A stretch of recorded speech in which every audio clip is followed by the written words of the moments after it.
Learning. Those things are to help you in personal life, making progress. Some of these things are things you implement at home, things you implement in school, things you put into practice in your own personal profession in life. If you go to school and all that teachers do with you is dancing and singing, you will learn and know nothing. If I bring all the musicians, all we are doing is dancing, you will amount to nothing spiritually. So we are going to learn. Will that be all right?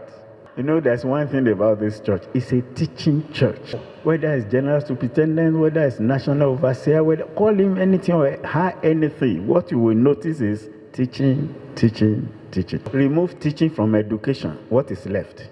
Tell me. Ignorance. Remove teaching from family. What is left? Fighting. Remove teaching from church. What's left? Hypocrisy. Will not go that way. Today we are looking at preeminent love and faithfulness to God. God so loved the world that He gave His only begotten Son. You can do it through faithfulness. You can do it through sacrifice.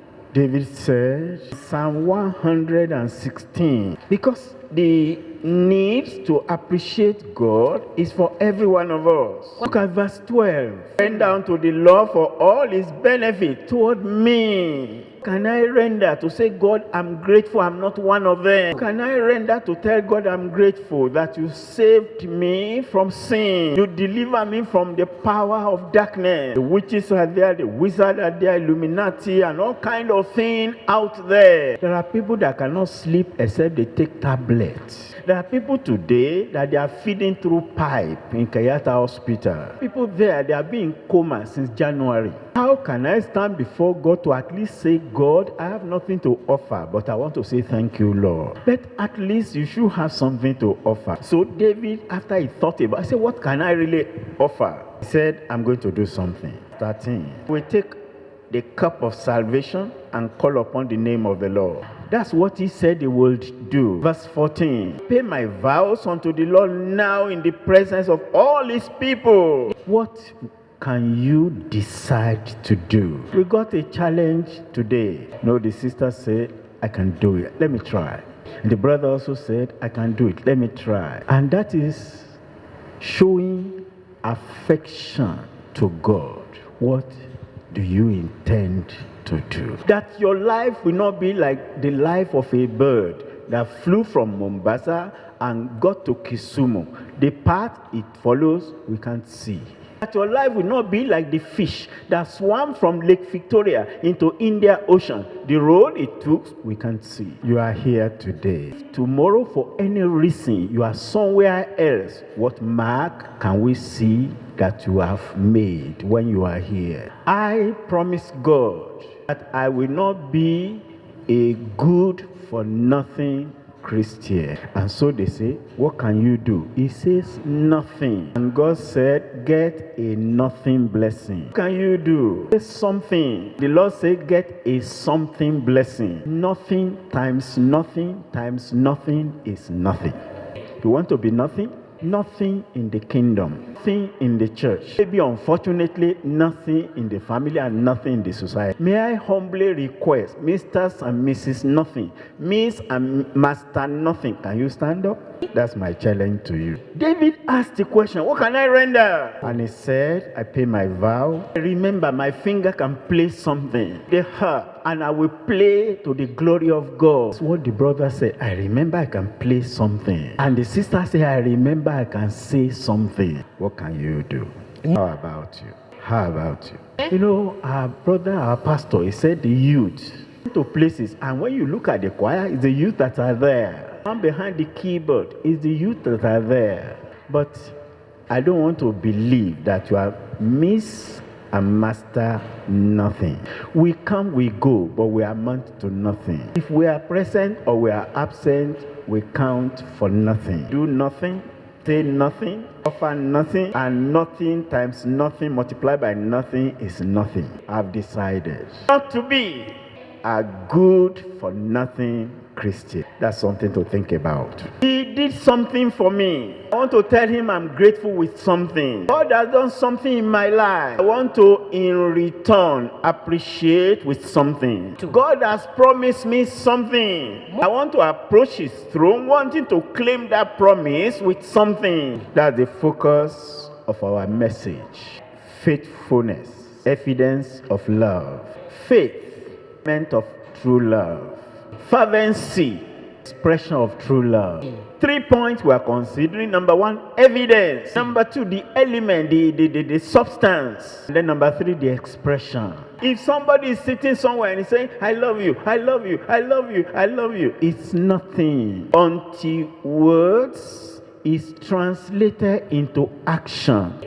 I will help you, I will help you, I will help you. If you say it 1 million times, it's still nothing. Expression that is not acted upon is nothing. It is the expression that's in action that matters.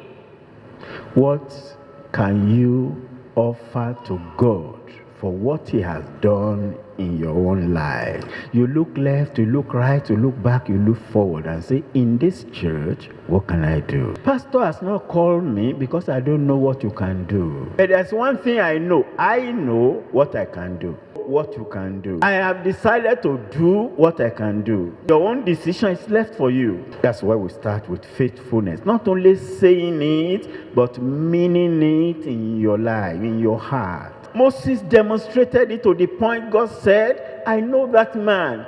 He is faithful. People were talking about Moses. Very close associate, Miriam and Aaron. Then God said, I know that man. Miriam, Moses is more faithful than you. Aaron, Moses is more faithful than you. The proof is when Moses went to the mountain to collect the law, what did you do? You led Israel to idol worship. If Moses was around, that will not happen. There are no people in this church that want to lead us back into fashion and worldliness. And Satan said, can you be my instrument to destroy the church of the living God?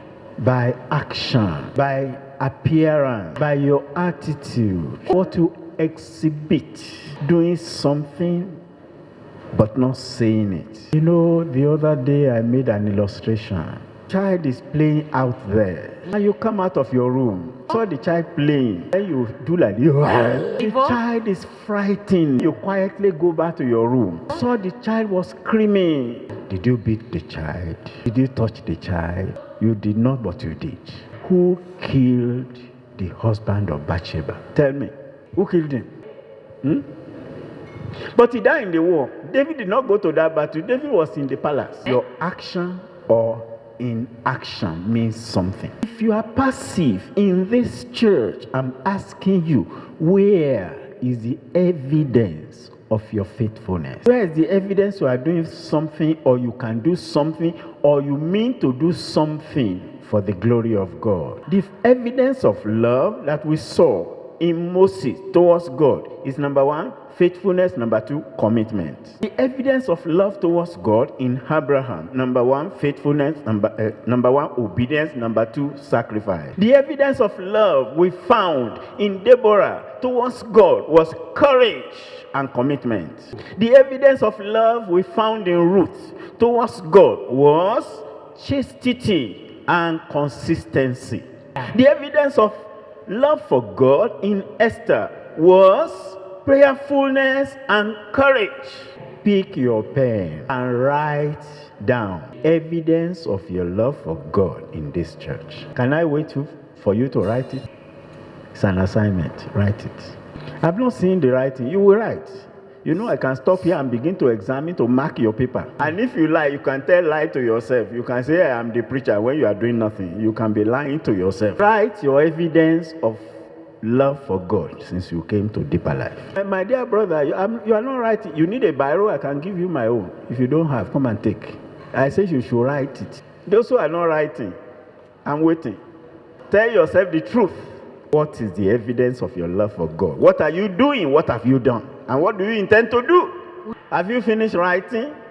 Write it down.